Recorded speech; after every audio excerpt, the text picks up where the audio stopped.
बारिश का मौसम हमेशा कुछ कह जाता है, पर उस रात उसने जो कहा वो मैं जिंदगी भर नहीं भूल सका। हवेली के बाहर बिजली बार बार चमक रही थी, बूंदें दीवारों से टकराकर जैसे कोई पुराना गीत गा रही थी। मैं बरामदे में खड़ी थी, सोच रही थी कि इतनी रात गए कोई आएगा भी या नहीं। तभी गेट की चरमराहट हुई और मैं ठिठक गई। वो था अर्जुन, बरसों बाद, भीगा हुआ, थका हुआ, पर वैसा ही गंभीर।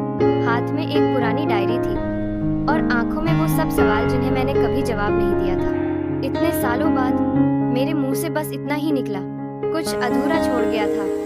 उसने कहा। कमरे में सन्नाटा था, दीवारों पर लटके पुराने फ्रेम, धूल से ढके फूलदान और बीच में रखा एक दिया। बस वही एक चीज थी जो जिंदा लग रही थी। हम दोनों उस दिए को देखते रहे। लौ कांप रही थी, जैसे हवा भी हमारी बात सुन रही हो। फिर अर्जुन ने कहा, क्या अब भी डरती हो अंधेरे से? मैं मुस्कुराई। अब डर नहीं लगता, बस कुछ यादें आती हैं। बाहर गरजते बादलों की आवाज आई, खिड़की से हवा का झोंका भीतर आया और दिया बुझ गया। कमरा अंधेरे में डूब गया।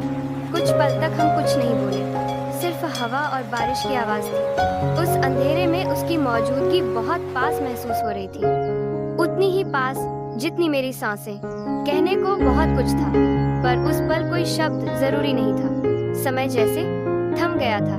रात धीरे धीरे बीतती रही, कभी बिजली चमकती, कभी दीवारों पर परछाइयां हिलती, और हर बार जब उजाला आता मैं अर्जुन की आंखों में वही अनकही कहानी देखती। कभी हम पुराने दिनों की बातें करते, कभी चुप हो जाते। उसकी आवाज, वो हल्की मुस्कान, सब जैसे किसी अधूरे सपने को पूरा कर रही थी।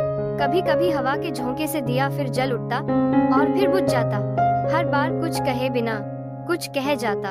जब सुबह की हल्की किरण खिड़की से भीतर आई, हवेली के अंदर एक अजीब सी शांति थी। बारिश थम चुकी थी।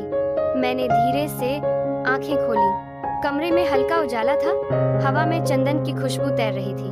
मैं उठी तो देखा अर्जुन की शर्ट कुर्सी पर रखी थी। वो शायद बरामदे में गया होगा, मैंने सोचा, पर बाहर सिर्फ खामोशी थी। मैं खिड़की तक गई। बाहर धूप हल्की हल्की फैल रही थी।